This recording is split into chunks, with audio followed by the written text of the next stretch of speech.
Alors, aujourd'hui mardi, le premier diagramme commence avec la prise de la dame, donc quelle est la meilleure solution maintenant? Donc roi prend pour des roquets, c'est pas la meilleure. Tour prend non plus, même si on mettrait la tour au centre.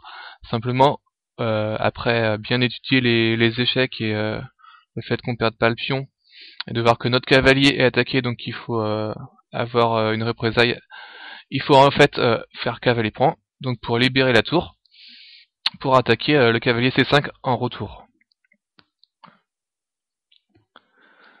Alors ici, une suite tactique assez simple en fait. Dame prend tour, dame prend E1, force tour prend E1, et la tour ici prend la seconde fois et donc fait mat. Ici, donc assez simple à voir. Alors là, une bonne attaque, mais pas de clouage. La dame est attaquée. Alors comment faire? Est-ce qu'on bat en retraite ou est-ce qu'on fait un coup intermédiaire? Bah oui. Là on fait tour prend E4, comme ça sur pion prend F4, et ben on fera tour prend E1 échec et mat. D'accord? Et ensuite, si tour prend tour, on fera dame prend, comme ça la dame en même temps s'enlèvera de l'attaque du pion G3. Donc ici on voit qu'il fait l'erreur. Donc là on le mate. Alors, ici, on voit que on peut, on ne peut pas mater directement, hein, parce que dame prend A2, roi prend, tour A8, et le roi a une case de fuite en B3. Donc simplement on va menacer mat, comme ça, en attaquant la tour. Alors si elle bouge la tour, le problème c'est que là, derrière, on peut mater comme ça, dame prend A2, ce sera suivi de roi prend, et tour A8, la dame pourra se sacrifier, mais on la prendra, et il y aura bien mat. Alors ici, il faut voir que la dame est vulnérable. Alors on peut essayer de l'enfermer, on peut y penser, mais on va pas réussir.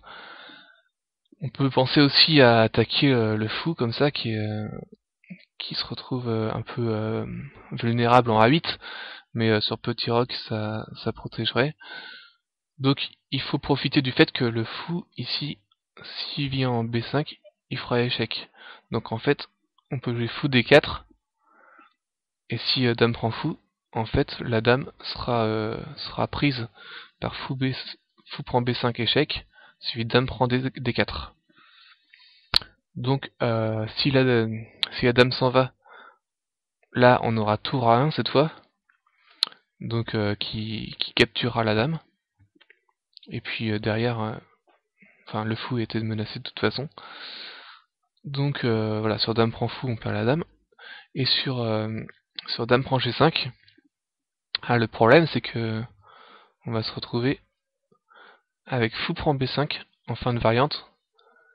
Et on voit que la diagonale peut pas être contestée, donc après le roi va être forcé d'aller à droite en F8, et donc après on va mater forcément par dame D8. Voilà.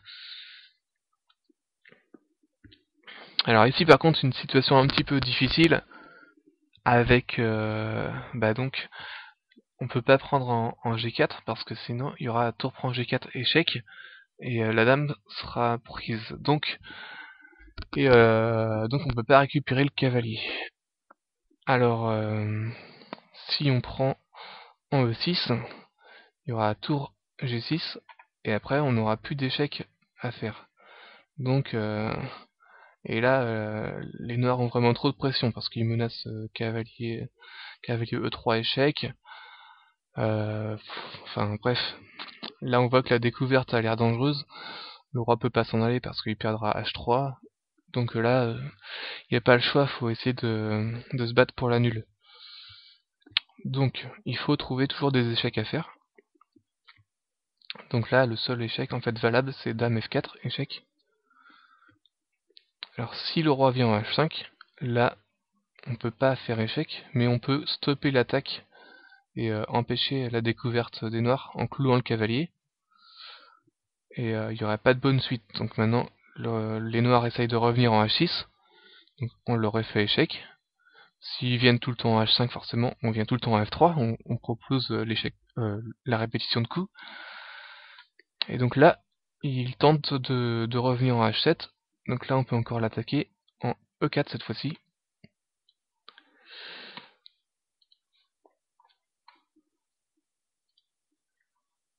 Donc on a dit ça. Donc dame E4 échec. Et il revient à H6. Donc forcément, on va revenir. S'il avait voulu descendre en G8, là on aurait fait dame prend E6 échec, forcément ça aurait été très bon. Et s'il était revenu en H8, cette fois-ci on aurait pu faire intervenir la tour en F8. Et là ça aurait été beaucoup plus intéressant parce que ça forçait tour G8. Là on aurait fait tour prend G8, on roi prend, et on aurait pu prendre le cavalier. Mais donc là, le roi revient à H6, donc on revient en F4, et puis on peut proposer nul, de toute façon on sait qu'il y aura répétition de coups. Alors ici il y a un très joli problème. Donc là, forcément, il y a une tour, une qualité de moins. Si on fait tour prend A8, les noirs font tour prend F2, et ce sera très difficile à gagner, parce que même si on prend le pion, tour et fou contre tour, c'est assez compliqué. Donc là, il faut s'efforcer de retrouver dans une finale gagnante, ou alors de garder le pion pour pouvoir faire facilement une dame plus tard. Même si on garde le fou d'avance, la victoire n'est pas assurée. Donc si on fait... On va d'abord regarder ça. Si on fait fou prend F3, ça paraît bien, parce que donc on gagne la tour.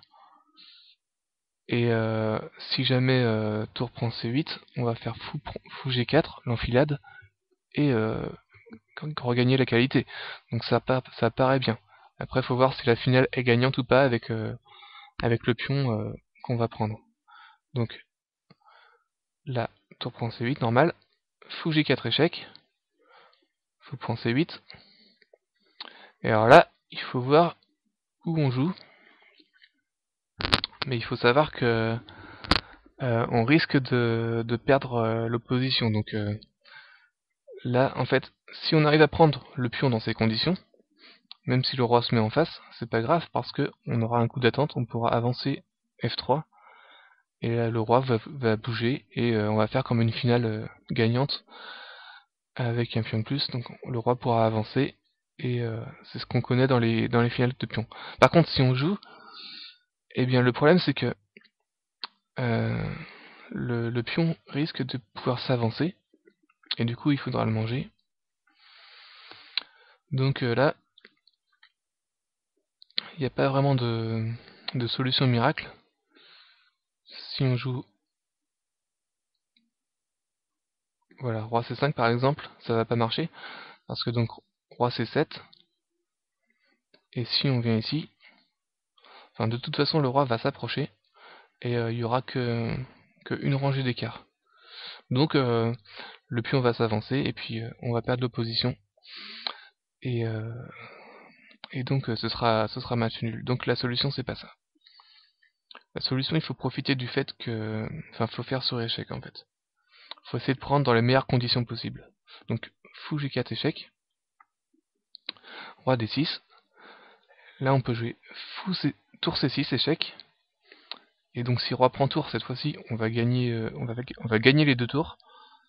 Ce sera fou F3 échec et ensuite fou prend A8 et on gardera le fou de plus. Donc là c'est forcément gagnant.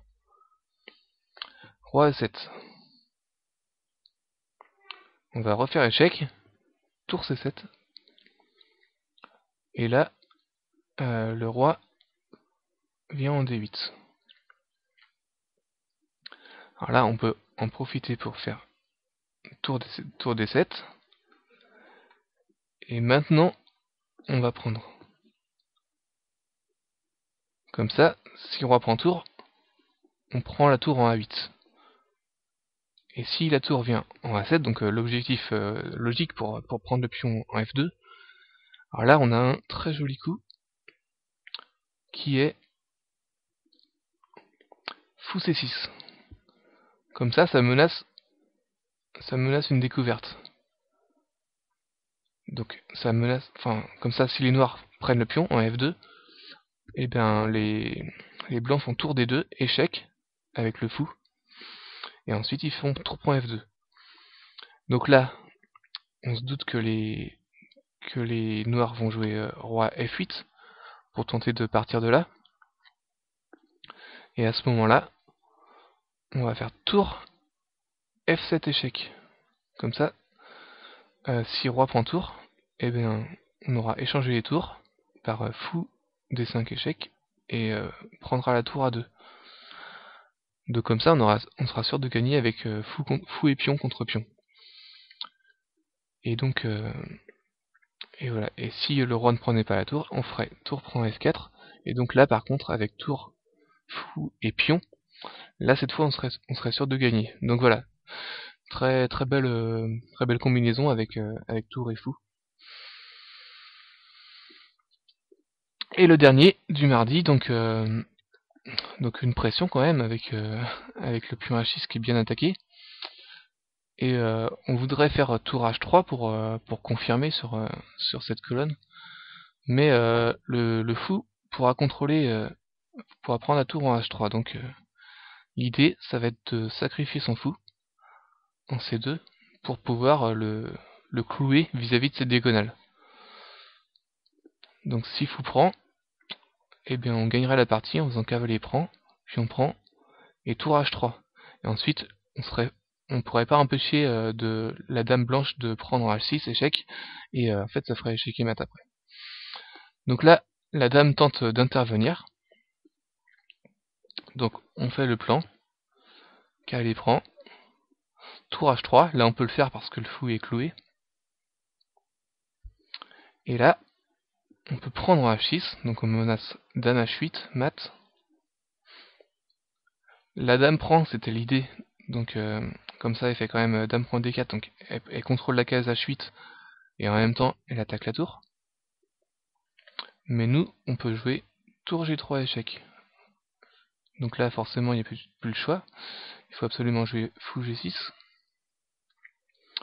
Et là, on peut prendre en G6, mais alors avec quelle pièce? Il faut bien faire attention. Il faut prendre avec le fou. Bien que ça ne fasse pas échec. Mais ce n'est pas grave parce que si les noirs prennent la tour en A1, ce qui est le coup quand même dangereux à envisager, eh bien le fou va revenir en B1 et libérer la tour en G3 qui fera échec à la découverte, donc est suivi du mat. Donc en fait le coup ici, fou prend G6, donc ça menace dame H7 mat. Si pion prend, tour prend G6, suivi de dame prend G7 mat. Et si dame prend tour A1, fou revient en B1 et libère la tour, donc suivi du mat en G7 aussi. Dame prend G7 après parce que la dame va revenir en G7, mais donc il y aura dame prend G7 mat. Voilà donc pour ces exercices du mardi.